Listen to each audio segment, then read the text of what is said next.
আমার মুসলমান বন্ধুগণ গভীর মনোযোগ। পয়গম্বর সুলাইমান আলাইহিস সালাতু ওয়াস সালামের জামানায় ঐতিহাসিক তথ্য মতে আমি আপনাদেরকে বলছি, পয়গম্বর সুলাইমান আলাইহিস সালাতু ওয়াস সালামের জামানায় আল্লাহ তাআলা এক গোলামকে নির্ধারিত করে দিলেন, তার মত অমুক জায়গায়, যেই দেশে তার মত, ধরেন তার মত চীন দেশে লেখা হলো, তার মত চীন দেশে লেখা। আজরাইল দৌড় দিলেন, ওখানে গিয়ে দেখলেন এই লোকটা নাই। সারা দেশ খুঁজলেন, মৃত্যুর মাত্র কয়েক মিনিট বাকি আছে, তাকে তো কোথাও খুঁজে পাওয়া যাচ্ছে না। কোথায় গেল? কোথাও তাকে খুঁজে পেলেন না। পুরা দেশ খুঁজলেন, এই নামে এই চেহারার কোন লোক তো তার কাছে নাই। কারণ আল্লাহ তাআলা যার মত লিখে দিয়েছেন তার ছবি সহ, তার বাপ দাদার নাম সহ, সে কোথায় তাকে অস্থায়ী ঠিকানা স্থায়ী ঠিকানা লিখে তা আল্লাহ আজরাইলের কাছে দেন। আজরাইল খুঁজতে লাগলেন অস্থায়ী স্থায়ী ঠিকানা কোন জায়গায় নাই, গেল কই? পুরো দেশের ভিতরে নাই। কিছুক্ষণ পরে তার মত। হঠাৎ করে ঘুরতে লাগলেন, ঘুরতে ঘুরতে ভিন্ন একটা দেশে চলে গেলেন। ওখানে গিয়ে দেখেন হযরত সুলাইমান আলাইহিস সালাতু ওয়াস সালাম নসিহত করতেছেন, ওয়াজ করতেছেন। তার সামনে সকল প্রাণীরা বসা, মানুষেরা বসা। তাকায়া দেখেন আজরাইল। আজরাইল তাকায়া দেখেন ওই জায়গায় লোকটা বসে আছে। কিছুই বললেন না, এমনি তো মাথা গরম, খুঁজে পাচ্ছেন না। এর মধ্যে দেখতেছেন ওয়াজ শুনতেছে, চিন্তা করতেছে, খুঁজে পাওয়া যাচ্ছে না। কিছুক্ষণ পরে তার মত, তার মধ্যে ওয়াজ শুনে হযরত আজরাইল তার সামনে এসে কিছুই বললেন না, তার চেহারার দিকে তাকালেন। লোকটা পরিশান হয়ে গেল, শরীর থেকে ঘাম ঝরতে লাগলো, কান্না শুরু করে দিল, হাউমাউ করে ময়দানের এদিক সেদিক ছোটাছুটি করতে লাগলো। এক পর্যায়ে সুলাইমানকে বলতে লাগলো, পয়গম্বর সুলাইমান, আল্লাহ তাআলা আপনাকে ক্ষমতা দিয়েছেন, আপনাকে বাদশাহী দিয়েছেন, আমাকে এই মুহূর্তে আপনি চীন দেশে পৌঁছায়া দেন। আমি চীন দেশে চলে যেতে চাই। আপনার বাতাস, আপনার কথা শুনে, জিন্নাত কথা শুনে কয়েক সেকেন্ডের ভিতরে আপনি আমাকে ওখানে পৌঁছায়া দেন। হযরত সুলাইমান আলাইহিস সালাতু ওয়াস সালাম তাকে সেখানে পৌঁছায়া দিলেন। হযরত সুলাইমান দেখেন জিন্নাত এখানে ঘোরাঘুরি করলে, আজরাইল ঘোরাঘুরি করলে দেখা যায় না। কিছুক্ষণ পরে আবার আজরাইল হাজির। হযরত সুলাইমান ডাক দিয়া বলেন, আজরাইল রে, কিছুক্ষণ আগে তুমি এখানে ছিলে, এখন কোথায় গেলে? আজরাইল বলছেন, পয়গম্বর, একটা লোক আপনার এখানে নসিহত শুনতে ছিল, তার কাগজের ভিতরে লেখা তার মত হবে কোথায়? চীন দেশে। আপনার এখানে বসে আছে 1000 মাইল দূরে। এই জন্য আমি তার চেহারার দিকে এমন করে দৃষ্টি দিয়েছি, তার ভিতরে মুহূর্তের আসর চলে এসেছে। আপনি তাকে ওখানে পাঠিয়ে দিয়েছেন, আমি তাকে ওখানে মৃত্যু ঘটাইয়া আবার আপনার প্রোগ্রামে হাজির হয়ে গেলাম। আল্লাহু আকবার। এরপরে রাত আল্লাহ বললেন, ইন্নাল্লাহা ইনদাহু ইলমুস সাআহ ওয়া ইউনাজ্জিলুল গায়স ওয়া ইয়ালামু মা ফিল আরহাম ওয়া মা তাদরি নাফসুম মাযা তাকসিবু গাদা ওয়া মা তাদরি নাফসুম বিআই আরদিন তামুত ইন্নাল্লাহা আলীমুন খাবীর। আল্লাহ রাব্বুল ইজ্জত ওয়াল জালাল বলেন, মুসলমানেরা, দুনিয়াবাসী, আল্লাহ রাব্বুল ইজ্জত ওয়াল জালাল জানায়া দিলেন, দুনিয়ার মুসলমানেরা শোনো, নিশ্চয়ই আল্লাহর কাছে কিয়ামতের জ্ঞান রয়েছে। আল্লাহ রাব্বুল ইজ্জত ওয়াল জালাল বলছেন, ইন্নাল্লাহা ইনদাহু ইলমুস সাআ, নিশ্চয়ই আল্লাহর কাছে কিয়ামতের দিনের জ্ঞান রয়েছে। দুনিয়ার জমিনে মানুষ কিয়ামতের দিনকে নিয়ে বিভ্রান্ত করতে পারে, তোমাদেরকে ভুল পথে পরিচালিত করতে পারে। কিয়ামতের দিন বলতে কিচ্ছু নাই বলতে পারে, কিয়ামতের দিন সম্পর্কে ধোঁয়াশা তৈরি করতে পারে, আর বলতে পারে ক্ষমতা আমার, শক্তি আমার, প্রভাব আমার, যা মন চায় করতে পারি। কিয়ামত হবে কিনা, আল্লাহ আমাকে পাবেন কিনা, এই কথা মানুষের মন্তরের ভিতরে চলে আসতে পারে, সন্দেহ তৈরি হতে পারে। সুতরাং তুমি আল্লাহ তাআলা বলছেন জানায় দিতে পারেন যে দুনিয়ার জমিনে কিয়ামত কখন হবে, কিয়ামত কোন দিন হবে, কিয়ামত কেমনে হবে পৃথিবীর কেউ জানে না, একমাত্র জানেন কে? দুনিয়ার জমিনে কোনো পীর, কোনো মাশায়েখ, কোনো ওলিয়া, আমার বাবা, আমার দাদা কেউ যদি বলে অমুক দিন কিয়ামত হবে, আজকে হবে, কালকে হবে, আগামী বছর হবে, এই কথা যদি বলে সম্পূর্ণ মিথ্যা কথা। কারণ আল্লাহ বলছেন এই জ্ঞান পৃথিবীর কোন সৃষ্টির কাছে আমি দেই নাই, এই জ্ঞান একমাত্র আছে কার? এই দিনকে আল্লাহ তাআলা গোপন রেখেছে। এরপর আল্লাহ রাব্বুল ইজ্জতুল জালাল বলছেন ওয়ায়ুনাজ্জিলুল গায়স, কোন দিন কোথায় বৃষ্টি হবে, কখন কখন কোথায় কতক্ষণ বৃষ্টি হবে, কখন কোথায় বৃষ্টি বর্ষণ হবে কেউ জানে না। কোন দিন কোথায় ভূমিকম্প হবে কেউ জানে না। কোন দিন কোথায় প্লাবন হবে, বন্যা হবে কেউ জানে না। গত বছর সিলেটে বন্যা হলো নাকি, আর এই বছরে চট্টগ্রামে বন্যা হলো। সুতরাং কখন কোথায় হবে কেউ জানে না, কখন কোথা থেকে ভূমিকম্প হবে কেউ জানে না। আল্লাহ রাব্বুল ইজ্জত ওয়াল জালাল বলছেন ওয়ায়ুনাজ্জিলুল গায়স, এই জ্ঞান আমি আল্লাহ কাউকে দেই নাই। কখন কোথায় কেমনে বৃষ্টি হবে কেউ জানেন না, একমাত্র জানেন কে? আল্লাহ রাব্বুল ইজ্জতুল জালালের পরে বললেন ওয়ায়ালামু মা ফিল আরহাম, মায়ের পেটের ভিতরে কি আছে, গর্ভাশয়ে কি আছে পৃথিবীর কেউ জানে না, একমাত্র জানেন কে? আল্লাহ রাব্বুল ইজ্জত ওয়াল জালাল বললেন পেটের ভিতরে ছেলে না মেয়ে, মেয়ে না ছেলে, নাকি ছেলে মেয়ে, নাকি টুইন বেবি আছে কেউ জানে না, একমাত্র জানেন কে? আপনারা বলবেন তো এখন তো এক্সরে করার মাধ্যমে দেখা যায়, বিভিন্ন পরীক্ষার মাধ্যমে দেখা যায়, দেখা যায় না? বিভিন্ন পরীক্ষা করে তো দেখা যায় পেটে কি আছে। আল্লাহ রাব্বুল ইজ্জত ওয়াল জালাল বললেন যখন আমি একটা স্ট্রাকচার তৈরি করে দেই, হাত পা তৈরি করে দেই, তখন বুঝতে পারো। অনেকেই ভুলও বুঝে, একটা দেখছে আর একটা হইছে। আল্লাহ বলেন মেশিনে তারে দেখাইছে যখন আমি স্ট্রাকচার তৈরি করে দিলাম। কিন্তু যখন কোন স্ট্রাকচার ছিল না, যখন বাবার পিঠ থেকে নির্গত হওয়া, সবেগে নির্গত হয় এক ফোঁটা নাপাক পানি, যখন মায়ের রেহেমের ভিতরে যায়, পৃথিবীর কোন মেশিন বলতে পারবে না এই পেটের ভিতরে কি আছে, একমাত্র জানেন কে? আল্লাহ বলছেন এই বিশ্বাসগুলো তোমাদের জানা লাগবে, রাখা লাগবে। এই বিশ্বাসগুলায় যদি তোমাদের ভুল হয় ঈমান থাকবে না। আল্লাহ রাব্বুল ইজ্জত ওয়াল জালাল বুঝাতে চাইলেন কিয়ামত কখন হবে কেউ জানে না, জানেন কে? দুই নাম্বার আল্লাহ রাব্বুল ইজ্জত ওয়াল জালাল বুঝাতে চাইলেন বৃষ্টি কখন হবে কেউ জানে না, জানেন কে? তিন নাম্বার আল্লাহ রাব্বুল ইজ্জত ওয়াল জালাল বললেন মায়ের পেটের ভিতরে কি আছে কেউ জানে না, কে জানেন? আরো জোরে বলেন। এরপর আল্লাহ বললেন ওয়ামা তাদরি নাফসুম মাযা তাকসিবু গাদা।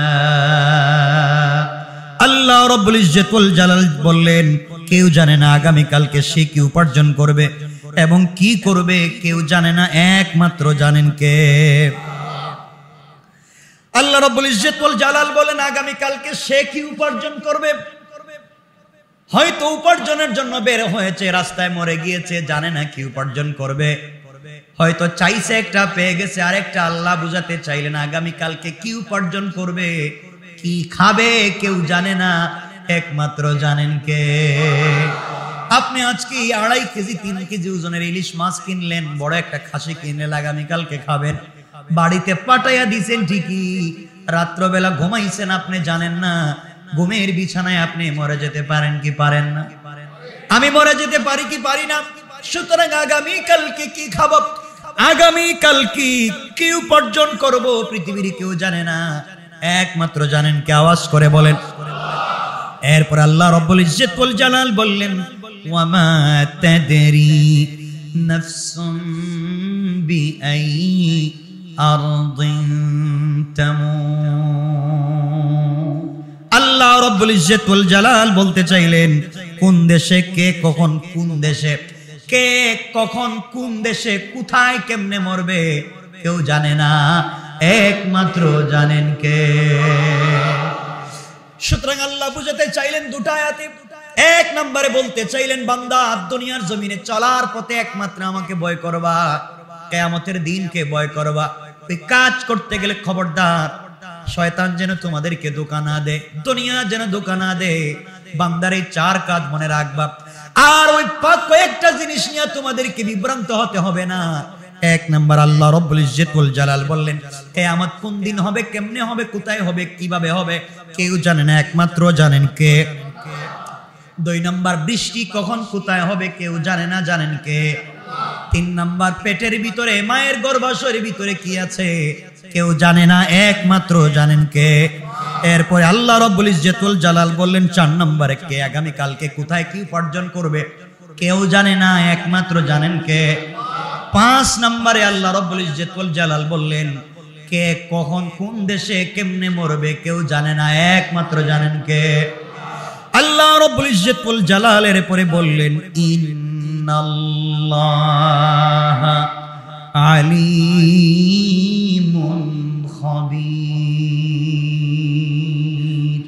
আল্লাহ রাব্বুল ইজ্জত ওয়াল জালাল বললেন আল্লাহ সর্বজ্ঞ, সব বিষয়ে সম্যক তার জ্ঞান আছে। আপনি কি করলেন, আপনি ধোঁকাবাজি করলেন কিনা, বেঈমানি ধান্দাবাজি করলেন কিনা, কাকে নিয়ে কি করেছেন, পৃথিবীর কেউ আপনাকে ধরতে পারে নাই। আপনার এত দুম্রজাল একমাত্র ধরতে পারবেন আমার আল্লাহ। আওয়াজ করে বলেন কে? তাহলে আজকের পুরো আলোচনায় বুঝাতে চাইলাম, আল্লাহ রাব্বুল ইজ্জত ওয়াল জালাল বুঝাতে চাইলেন কে কোথায় মারা যাবে কেউ জানে না, আগামীকালকে কি খাবে কেউ জানে না, বৃষ্টি কোথায় হবে কেউ জানে না, মায়ের পেটে কি আছে কেউ জানে না, কিয়ামত কখন হবে কেউ জানে না। এই না জানা বিষয়গুলো আমার কাছে রেখে দিয়েছি, সুতরাং কেউ যদি বলে জানে মনে করবেন আমাকেও ভয় করে না, কিয়ামতের দিনকেও ভয় করে না, সে দুনিয়া এবং শয়তানের ধোঁকায় পড়ে আছে। ঠিক কিনা বলেন? কথা কি বুঝাতে পেরেছি? দুটো আয়াতকে মিলিয়ে দেওয়ার জন্যই কথাগুলো বলছি। আল্লাহ রাব্বুল ইজ্জত ওয়াল জালাল বুঝাতে চাইলেন কেউ যদি দেখো আগামী কালকে কি খাবে তা নিয়ে ব্যতিব্যস্ত হয়ে গিয়েছে, আগামী কালকে কি করবে তা নিয়ে ব্যতিব্যস্ত হয়ে গিয়েছে, টাকা কোথায় রাখবে, বাড়ি কোথায় রাখবে, এগুলা নিয়ে দুনিয়া নিয়ে ব্যস্ত হয়ে গিয়েছে, বুঝতে পারবা তার ভিতরে আমি আল্লাহকে দিয়ে কিয়ামতের দিনকে নিয়ে ন্যূনতম ভয় নাই। আজান হয়ে যাওয়ার পরে মসজিদে নামাজে যায় না, সত্য মিথ্যা জানবার পরে সত্যের পক্ষে দাঁড়ায় না, বুঝতে পারবা তার ভিতরে আমি আল্লাহকে দিয়ে কোনো ভয়। আপনি জানেন যে দুটো পার্ট হয়ে গিয়েছে, এটা সত্য এটা মিথ্যা, আপনি বললেন আমি নিরপেক্ষ, আপনি হলেন এই সমাজের টাটকা শয়তান। কথা বলেন না কেন? আপনি জানেন যে এটা সত্য এটা মিথ্যা, আপনি বলছেন আমি নিরপেক্ষ, মানে আপনি অরিজিনাল শয়তান। কারণ রাসূল পাক সাল্লাল্লাহু আলাইহি ওয়াসাল্লাম বলেছেন সত্য মিথ্যা আলাদা হয়ে যাওয়ার পরে আপনাকে একটা পক্ষ নিতেই হবে, হয়তো জান্নাতের না হয় জাহান্নামের, হয়তো সত্যের না হয় মিথ্যার। আপনি বললেন আমি মাঝখানে, আর কিছু আছে মাঝখানে? আপনারা কিছু বললেন, আসতে বললেন যে কিছু আছে আর নাই, আপনাকে একটা পার্ট নিতেই হবে। আপনি বললেন আমি সত্যের পক্ষেও নাই মিথ্যার পক্ষেও নাই। ফেরেশতারা বলবে আপনি কোন পার্টে ছিলেন? বলে আমি কোন পার্টে ছিলাম না। তাহলে আপনি কাছাকাছি আসেন, চাচ্ছা মতো পিঠে। এজন্য সত্য এবং মিথ্যার যখন লড়াই হবে আপনাকে একটা বেছে নিতে হবে। আমি বলছি না আপনাদেরকে আপনারা মিথ্যার পক্ষে যাইয়েন না, আমি বলছি না আপনাদেরকে সত্যের পক্ষে থাকবেন না, আমি শুধু আপনাদেরকে বলছি রাসূল পাক সাল্লাল্লাহু আলাইহি ওয়াসাল্লাম তার জিন্দেগিতে সাহাবায়ে কেরাম, তাবেঈন, তাবে তাবেঈন, আইম্মা মুজতাহিদিন, সালফে সালেহিন, আকাবিরে দ্বীন, উলামায়ে মুতাকাদ্দিমিন, মুতাআখিরিন, আসফিয়ায়ে কেরাম পৃথিবীতে চলবার পথে যখন সত্য এবং মিথ্যার লড়াই হয়েছে, তার জীবন যৌবন বিসর্জন করে অস্তিত্বকে ধ্বংস করে সত্যের পক্ষে ছিলেন। আমি বলতে চাইলাম রাসূল পাক থেকে নিয়ে আমাদের আকাবির আসলাফ পর্যন্ত তারা সত্যের পক্ষে ছিলেন। আপনার কাছে দুটো পথ যদি আসে, সত্য এবং মিথ্যার দুটো পথ আসে, আমি আপনাদেরকে আসলাফের পথ দেখিয়ে দিলাম, আপনারা সত্যের পক্ষে থাকবেন। রব বলেছেন যদি না থাকে বুঝতে পারবা হয়তো তাকে দুনিয়া ধোঁকা দিয়েছে, আর না হয় নাফরমান শয়তান ধোঁকা দিয়েছে। কথা কি বুঝতে পেরেছেন? তাহলে আমরা এই আলোচনা থেকে বুঝতে পারলাম আমাদেরকে ধোঁকা দেয় কয় জিনিস। আপনারা আসতে বললে আমি কষ্ট পাবো। 2 জিনিস ধোঁকা দেয়। 1 নাম্বার দুনিয়া, 1 নাম্বার দুনিয়া, 2 নাম্বার শয়তান। শয়তান এই দুটো জিনিস আমাদেরকে ধোঁকা দিতে পারে। আল্লাহ আমাদেরকে হেফাজত করুক, বলেন আমিন। আমাদের সময় কমে গেল। কার কখন মৌত হবে এই কথা বলবার জন্য আমি সংক্ষেপ করে একটা ঘটনা বলে দিই। কখন কেমনে মৌত হবে আপনি বাহারে, এই ছেলেটা যদি আজকে রাস্তায় না বাইরে হইতো তাহলে মোটরসাইকেল অ্যাক্সিডেন্ট করতো না। আহারে, এই ছেলেটা যদি আজকে গাড়িতে না উঠতো এই ঝামেলায় পড়তো না। আজকে যদি সাঁতার কাটতে বুড়িগঙ্গায় না নামতো লাশ হয়ে বের হইতো না। আপনি এটা বলতে পারেন, আপনি বলতে পারেন রব কি বলেছে। আমার মুসলমান বন্ধুগণ গভীর মনোযোগ।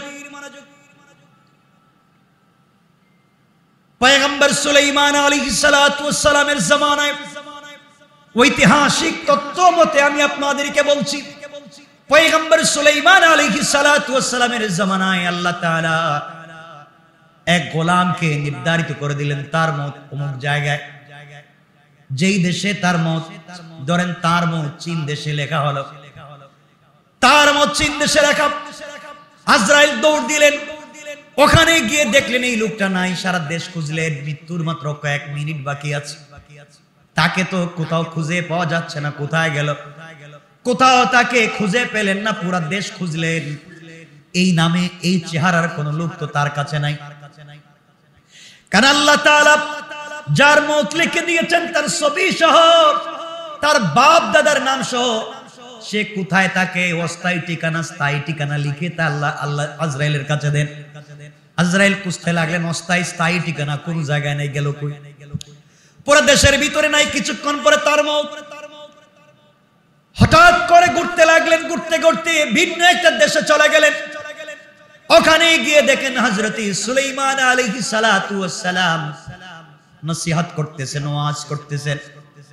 তার সামনে সকল প্রাণীরা বসা, মানুষেরা বসা। তাকায়া দেখেন আজরাইল। আজরাইল তাকায়া দেখেন ওই জায়গায় লোকটা বসে আছে। কিছুই বললেন না, এমনি তো মাথা গরম, খুঁজে পাচ্ছেন না।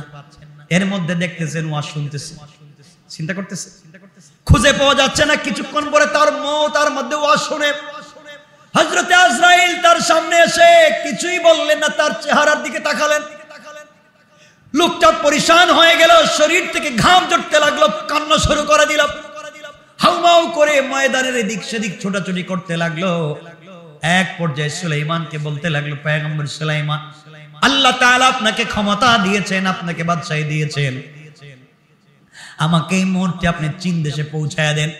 আমি চীন দেশে চলে যেতে চাই। আপনার বাতাস, আপনার কথা শুনে, জিন্নাত কথা শুনে কয়েক সেকেন্ডের ভিতরে আপনি আমাকে ওখানে পৌঁছায়া দেন। হযরত সুলাইমান আলাইহিস সালাতু ওয়াস সালাম তাকে সেখানে পৌঁছায়া দিলেন। হযরত সুলাইমান দেখেন জিন্নাত এখানে ঘোরাঘুরি করলে, আজরাইল ঘোরাঘুরি করলে দেখা যায় না। কিছুক্ষণ পরে আবার আজরাইল হাজির। হযরত সুলাইমান ডাক দিয়া বলেন, আজরাইল কিছুক্ষণ আগে তুমি এখানে ছিলে, এখন কোথায় গেলে? আজরাইল বলছেন, পয়গম্বর একটা লোক আপনার এখানে নসিহত শুনতে ছিল, তার কাগজের ভিতরে লেখা তার মত হবে কোথায়? চীন দেশে। আপনার এখানে বসে আছে 1000 মাইল দূরে। এই জন্য আমি তার চেহারার দিকে এমন করে দৃষ্টি দিয়েছি, তার ভিতরে মুহূর্তের আসর চলে এসেছে। আপনি তাকে ওখানে পাঠিয়ে দিয়েছেন, আমি তাকে ওখানে মৃত্যু ঘটাইয়া আবার আপনার প্রোগ্রামে হাজির হয়ে গেলাম। আল্লাহু আকবার। কার কখন কোথায় মওত হবে কেউ জানে না, একমাত্র জানেন কে? আল্লাহ তাআলা জানেন। সুতরাং এগুলো নিয়ে আমাদেরকে টেনশন করতে হবে না। মওত একমাত্র কার হাতে? আল্লাহর হাতে। আল্লাহ আমাদেরকে হেফাজত করুক, সকলে বলেন আমিন। সুতরাং আজকে দুনিয়ার জমিনে চলবার পথে আমরা যে জিনিসগুলো বারবার দেখতে পাই, যে জিনিসগুলো আমাদেরকে বারবার কষ্ট দেয়, আজকে যদি আমরা আল্লাহর প্রতি অগাধ বিশ্বাস থাকতো, আল্লাহর প্রতি আমাদের ভালোবাসা থাকতো, তাহলে সমস্যাগুলা পৃথিবীর জমিনে হতে পারতো। কথা বল, হতে পারতো, হতে পারতো। আপনাদেরকে বলছি, মনে রাখবেন, আমার কাছে অনেকেই প্রশ্ন করেন যে হুজুর আমি ইউনিভার্সিটিতে পড়তাম, কলেজে পড়তাম, আমার ফ্যামিলি, আমি দিনের পথে চলি, দাড়ি রাখি, পাঞ্জাবি পরি, নামাজ পড়ি, এটা আমার ফ্যামিলি চায় না, আমার সমাজ চায় না, আমার আত্মীয় স্বজন চায় না, আমার বন্ধু বান্ধব চায় না। এমত অবস্থায় আমরা কি করতে পারি, কেমনে চলতে পারি? হতে পারে না? আপনি দ্বীনের পথে চলেন, আপনাকে অনেকে ডিস্টার্ব করে। আপনি সালাত পড়েন, আপনি দ্বীনের মতো করে চলতে চান, অনেকে এটা সুন্দর চোখে দেখছে না, আপনাকে খারাপ চোখে দেখছে। আপনাকে স্কুলে গেলে, ইউনিভার্সিটিতে গেলে, কলেজে গেলে এবং ফ্যামিলির সোসাইটিতে গেলে আপনাকে ভিন্ন চোখে দেখছে। হয় কি হয় না? হয়। আপনি এগুলো নিয়ে চিন্তিত হয়ে থাকেন। এমত অবস্থায় আমাদের করণীয় কি? আল্লাহ তাআলা তার প্রিয় হাবিব সাল্লাল্লাহু আলাইহি ওয়াসাল্লামকে বলেছেন, ওয়ালাকাদ না'লামু আন্নাকা ইয়াযীকু সাদরুকা বিমা ইয়াকুলুন। আল্লাহ বলছেন, আমি জানি যে আপনি তাদের কথাবার্তায় অনেক কষ্টে পড়ে গিয়েছেন। আমি জানি আপনি তাদের কথাবার্তা শুনে ব্যথিত হচ্ছেন, চিন্তিত হচ্ছেন। আমি নামাজ পড়ছি, আমাকে গালি দিচ্ছে। আমি পাঞ্জাবি পড়ছি, আমাকে টিটকারি করছে। আমি দাড়ি রেখেছি, আমাকে নিয়ে দুষ্টামি করা হচ্ছে। আমি লম্বা একটু সালাতে আসছি, তাহাজ্জুদের সালাত পড়ি, আমাকে নিয়ে ভিন্ন চিন্তা করছে আর বলছে এই লোকটাকে দিয়ে কি কিছু হবে না। রাসূলকে আল্লাহ তাআলা বলছেন, আপনি চিন্তা করবেন না। আপনি এমত অবস্থায় পড়ে গেলে আপনি ভয় পাবেন না। এমত অবস্থায় আপনি কি করবেন? আল্লাহ বলছেন, ফাসাব্বিহ বিহামদি রাব্বিকা ওয়া কুম মিনাস সাজিদিন। ফাসাব্বিহ বিহামদি রাব্বিক ওয়া কুম মিনাস সাজিদিন। আল্লাহ বলছেন, আপনি আপনার রবের প্রশংসায় বেশি বেশি করে তাসবিহ পাঠ করুন এবং সিজদাকারীদের অন্তর্ভুক্ত হয়ে যান। আপনি যদি সিজদাকারীদের অন্তর্ভুক্ত হয়ে বেশি বেশি তাসবিহ পড়েন, পৃথিবীর কে কি বলছে কিচ্ছু করতে পারবে না। একমাত্র আমি আল্লাহ তোমার জন্য যথেষ্ট হয়ে যাব। সুবহানাল্লাহ। তো আসতে বললেন। আল্লাহ বলছেন, কেউ কিচ্ছু করতে পারবে না, আমি তোমার জন্য যথেষ্ট। হাসবি আল্লাহ, হাসবুন আল্লাহ, একমাত্র আমাদের জন্য যথেষ্ট কে? আল্লাহ। আল্লাহ বলছেন, এমন অবস্থায় পড়লে আপনি সিজদা করবেন, বেশি বেশি করে তাসবিহ পড়বেন। এরপর আরেক জায়গায় আল্লাহ বলছেন, ফাসবির আলা মা ইয়াকুলুন ওয়াসাব্বিহ বিহামদি রাব্বিকা ক্বাবলা তুলুইশ শামসি ওয়া ক্বাবলা গুরুবিহা। আল্লাহ রাব্বুল ইজ্জত ওয়াল জালাল বলছেন, যারা আপনাকে মিথ্যাভাবে অপমান করতে চায়, আপনাকে কষ্ট দিতে চায়, আপনাকে অপমানজনক কথাবার্তা বলছে, আপনার দিলে কষ্ট লাগে, আপনার রাস্তায় চলতে গেলে টিটকারি করে, বন্ধু বান্ধব আপনাকে কষ্ট দেয়, আপনি তাদের কষ্টে আপনি ব্যথিত হবেন না। আল্লাহ বলছেন, আপনার কাজ হচ্ছে ফাসবির, আপনি ধৈর্য ধারণ করুন, আপনি ধৈর্য ধারণ করুন। ওয়াসাব্বিহ বিহামদি রাব্বিকা, এবং আপনি কি করবেন? বেশি বেশি করে তাসবিহ পড়বেন। কখন? আল্লাহ রাব্বুল ইজ্জত ওয়াল জালাল বলছেন, আপনি সূর্য উদয়ের পূর্বে এবং সূর্যাস্তের পূর্বে আপনার প্রতিপালকের প্রশংসা তাসবিহ পড়ুন। আল্লাহ বলছেন সূর্য উদয়ের, বললেন না, সূর্য উদয়ের এবং সূর্যাস্তের, কি বলতে চাইলেন? আল্লাহ রাব্বুল ইজ্জত ওয়াল জালাল বলছেন, তুমি যদি সূর্য উদয়ের পূর্বে এবং সূর্যাস্তের পূর্বে এই দুই টাইমে বেশি বেশি করে তাসবিহ পড়ো, আল্লাহর প্রশংসা করো, পৃথিবীর কেউ নাই আমি ছাড়া তোমার ক্ষতি করতে পারবে। আর এটা কোরআনের আয়াত, সূরা তাহা, আর আগে যেটা পড়ছি সূরা হিজর। আল্লাহ বলছেন, আপনি যদি সূর্য উদয়ের পূর্বে, এর মানে কি? ফজরের টাইমে। কখন? হ্যাঁ, সূর্য উদয়ের পূর্বে এবং সূর্যাস্তের পূর্বে, মাগরিব এবং আসরের মধ্যখান সময়, মাগরিব এবং আসরের মধ্যখান সময়ে এবং ফজরের সময়ে যদি বেশি বেশি করে তাসবিহ পড়ো, আল্লাহ বলছেন পৃথিবীতে এমন কোনো ক্ষমতা নাই আমি ছাড়া তোমার ক্ষতি করতে পারে। আল্লাহু আকবার বললেন না? আজকে আমি আপনাদেরকে যে কথাগুলো বলছি, আগে চারটা আমলের কথা বলছি, চারটা কথা বলছি। 1 নম্বর আয়াতে আল্লাহ বলছেন দুটাকে ভয় করতে হবে, একমাত্র আল্লাহকে, কিয়ামতের দিনকে। দুটা জিনিস থেকে বেঁচে থাকতে হবে, শয়তানের ধোঁকা থেকে, দুনিয়ার ধোঁকা থেকে। এরপরে 5টা কথা বলেছি, এই ধোঁকাবাজি আমাদেরকে ধ্বংস করে দেয়। আমাদেরকে মনে রাখতে হবে আমাদের কিয়ামত কোন দিন হবে, কখন হবে কে জানেন? মায়ের পেটের ভিতরে কি আছে কে জানেন? বৃষ্টি কখন হবে কে জানেন? আগামীকালকে কি খাবো কে জানেন? কে কখন কোথায় মরবে কে জানেন? আল্লাহ বলছেন আপনি টেনশন করবেন না, আপনি শুধু বিশ্বাস করেন আমার উপরে, আর সবর করেন, তাসবিহ পড়েন, সালাত পড়েন। সূর্য উদয়ের পূর্বে সূর্যাস্তের পূর্বে আপনি আমার উপরে বেশি বেশি করে তাসবিহ পড়েন। আল্লাহ বলছেন পৃথিবীর কেউ নাই যে আপনার ক্ষতি করতে পারে। সুবহানাল্লাহ, একটু জোরে বলবেন না?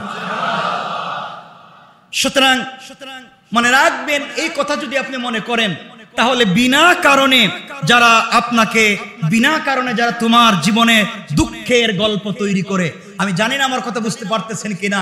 এতক্ষণ আলোচনা করে যে কথা বুঝাতে চাই, বিনা কারণে অন্যায়ভাবে আপনার জীবনে যদি কেউ দুঃখের গল্প তৈরি করতে চায়, আপনি তাকে অভিশাপ দিতে হবে না, আপনার নীরবতাই তার জিন্দেগি ধ্বংসের কারণ হয়ে যাবে। আবারও বলে দিচ্ছি যে কথাগুলো আগে বলেছি কোরআনে কারীমের সূরা লোকমান 31 নম্বর আয়াত 33 এবং 34 নম্বর আয়াত থেকে আমি যে কথাগুলো বলছি, আপনি আবারও বলছি, যদি কেউ কষ্ট দেয়, বিপদে ফেলে, কষ্ট দিচ্ছে, আমাকে হাঁটতে দিচ্ছে না, বেইজ্জত করছে, আপনি ভেঙে পড়ে যাবেন না। যারা আপনার জিন্দগিতে, আপনার জীবনে, আপনার চলার পথে দুঃখের গল্প তৈরি করবার ষড়যন্ত্র করছে, আপনি শুধু ধৈর্য ধারণ করেন, আপনাকে আর কিচ্ছু করতে হবে না, তাদের জীবন ধ্বংসের কারণ বানিয়ে দিবেন কে? সুতরাং মনে রাখবেন, জীবন কোনো সমস্যা নয়। আবারও বলছি, জওয়ানেরা শোনো, হয়তো আবার কোন দিন কথা বলতে পারবো আমি জানি না, এজন্য কথাগুলো আবারও বলছি, শোনো, জীবন কোনো সমস্যার নাম নয়। জীবন কোনো সমস্যার নাম হতে পারে না যে আপনি খুঁজে সমাধান বের করবেন। আবারও বলছি, জীবন কোনো সমস্যা নয় যে আপনি সমাধান বের করবেন।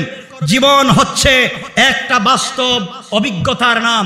জীবন হচ্ছে আপনাকে একটা বাস্তব অভিজ্ঞতা, যেখান থেকে আপনি প্রতিক্ষণ, জীবন হচ্ছে একটা বাস্তবতা, জীবন হচ্ছে একটা বাস্তবতা, যেখানে চলার পথে প্রত্যেকটা মুহূর্তে আপনি অভিজ্ঞতা সঞ্চয় করতে পারেন।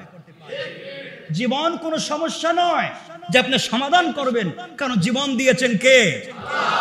আল্লাহ। এখানে আপনি কি সমাধান করতে যাবেন? জীবন দিয়েছেন যে, সমাধান কার কাছে? সুতরাং জীবন হচ্ছে একটা বাস্তবতা, জীবন হচ্ছে একটা বাস্তব লাইফ।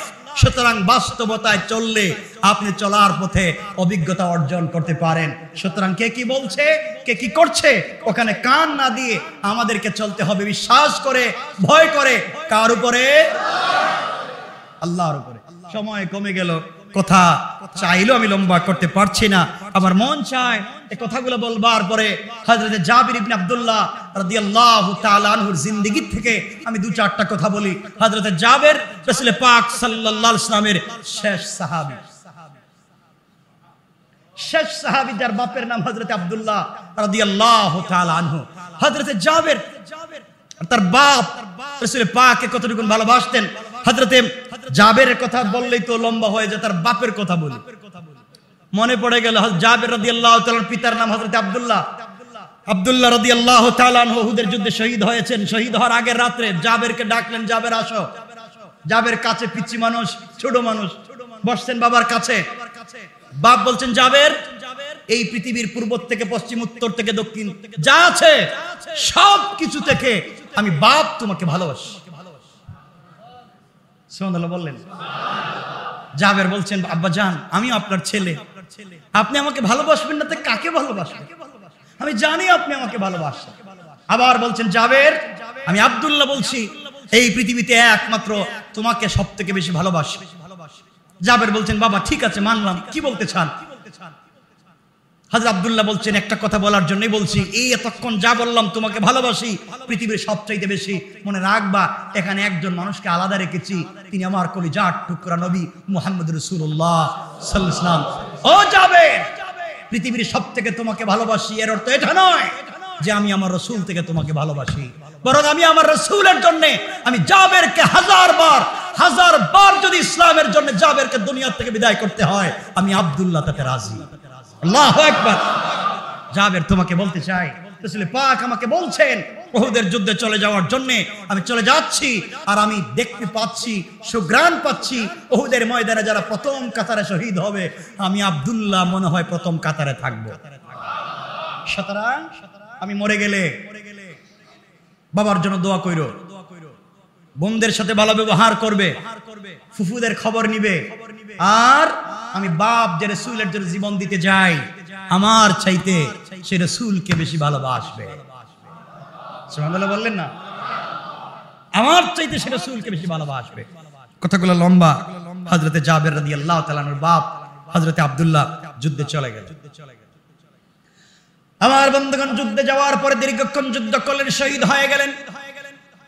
শহীদ হয়ে যাওয়ার পরে কাফেরেরা হযরতে আব্দুল্লাহর লাশকে টুকরা টুকরা করে দিল। নাক কেটেছে, কান কেটেছে, হাত পা কেটে দিয়েছে, চিনা যায় না। হযরতে আব্দুল্লাহর লাশ পড়ে আছে, একত্রিত করা হলো। রাসূল পাক সাল্লাল্লাহু আলাইহি ওয়াসাল্লাম বললেন, কে এসেছে? সাহাবায়ে কেরাম বলছেন, ইয়া রাসূলুল্লাহ, আব্দুল্লাহর ছেলে জাবের এবং তার ফুফু এসেছেন।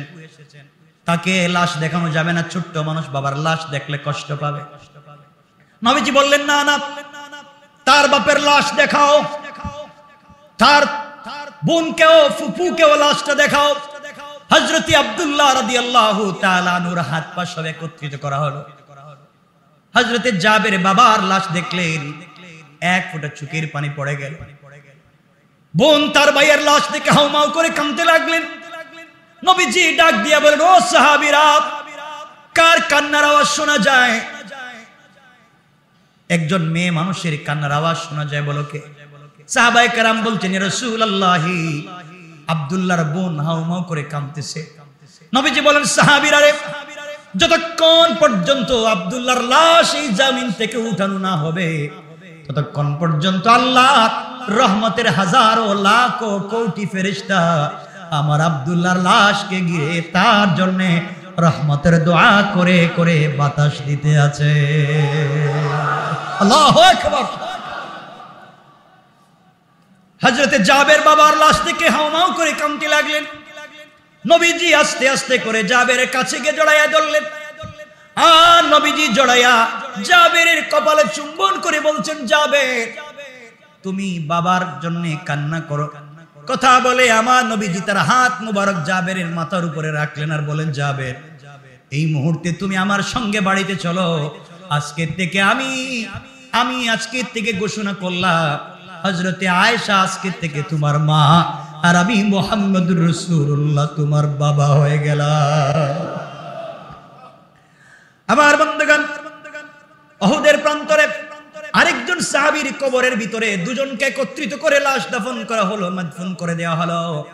6 মাস পরে হযরতে জাবের চিন্তা করলেন, বাবার লাশকে আলাদা করে ফেলি, একটা কবরে দুইজনের লাশ আলাদা করে ফেলি। 6 মাস পরে কবর খনন করলেন। আল্লাহু আকবার। কবর খনন করে দেখেন 6 মাস আগে বাবার লাশ যেভাবে কবরে রেখেছেন, একটা কানে একটু মাটি লাগা ছাড়া একটা শরীরের ভিতরে একটা মাটিও পড়ে না। আল্লাহু আকবার। এটা তো 6 মাসের কথা বললাম। 40 বছর পরে হযরতে মুআবিয়া রাদিয়াল্লাহু তাআলা আনহুর জামানায় যখন উহুদকে খনন করার প্রয়োজন পড়ল, খনন করতে যখন গেলেন, 40 বছর পরে আব্দুল্লাহর কবর যখন খনন করা হয়েছে, 40 বছর আগে যেইভাবে লাশ রেখে দেওয়া হয়েছে, নবীজির ভালোবাসার কারণে 40 বছর পরে লাশ এভাবেই কাফন সহ অক্ষত রয়ে গিয়েছে। আল্লাহু আকবার বলেন। তার রাসূলকে কেমন ভালোবাসতেন, আল্লাহকে কতটুকু ভালোবাসতেন, আর সেদিকে যেতে চাই না। আব্দুল্লাহর কথা বহুত লম্বা। এরপরে হযরতে জাবেরের সঙ্গে রাসূলের অনেক স্মৃতি আছে, কথা বলতে চাইছিলাম এগুলা। জিন্দেগীর শেষ জিন্দেগীর স্মৃতি জাবেরের সঙ্গে, যেহেতু জাবের ছোট ছিলেন, খন্দকের যুদ্ধে রাসূলের সঙ্গে ছিলেন, রাসূলের পেটে পাথর ছিল, জাবের কি করেছিলেন। এরপরে 74 হিজরিতে যখন হাজ্জাজ ইবনে ইউসুফ খলিফা বাদশা হয়ে গেল, তখন তাদের উপরে কি হয়েছিল হাজ্জাজের মাধ্যমে। 78 হিজরিতে তিনি যখন ইন্তেকাল করেন, তখন কি অবস্থান হয়েছিল, কি করেছিলেন, সে কথাগুলো অনেক লম্বা, আমি আর সেদিকে যেতে চাই না। আপনারা আমার জন্য দোয়া করবেন, আমি আপনাদের জন্য দোয়া করতে চাই। কথা যতটুকু বলেছি আজকে আশা করি মনে থাকবে ইনশাআল্লাহ। মনে থাকবে না আপনাদের? মনে থাকবে না? কয়টা কথা বলেছি প্রথমে? কয়টা কথা বললেন না? আমি সর্বমোট কথা বলেছি 9টার একটা 10টা। কয়টা? 1 নম্বর আয়াতে বলেছি আল্লাহকে ভয় করতে হবে, কিয়ামতের দিনকে ভয় করতে হবে। ওই আয়াতের দ্বিতীয় অংশে বলেছি শয়তান এবং দুনিয়া থেকে, ধোঁকা থেকে বাঁচতে হবে। শেষ আয়াতে বলছি 5টা। 1 নম্বর, কিয়ামত কখন হবে কেউ জানে না, জানেন কে? মায়ের পেটে কি আছে জানেন কে? বৃষ্টি কোথায় হবে জানেন কে? আগামীকালকে কি খাবো জানেন কে? কে কোথায় মরবো জানেন কে? সবকিছু বলে যে কথা বলতে চাইলাম, আমাদের অন্তরে যদি রাসূল পাক সাল্লাল্লাহু আলাইহি ওয়াসাল্লামের বিশ্বাস, রাসূল ইসলামের প্রতি ভালোবাসা এবং আল্লাহর প্রতি অগাধ বিশ্বাস থাকে, আল্লাহ বলছেন পৃথিবীর কে তোমাকে কি কে বললো এগুলো জানবার দরকার নাই। সূর্যাস্তের পূর্বে এবং সূর্য উদয়ের পূর্বে বেশি বেশি করে তাসবিহ পড়ো, পৃথিবীর সব তোমার বিরুদ্ধে চলে গেল বাঁচিয়ে রাখবেন কে? আল্লাহ আমাদের হেফাজত করে।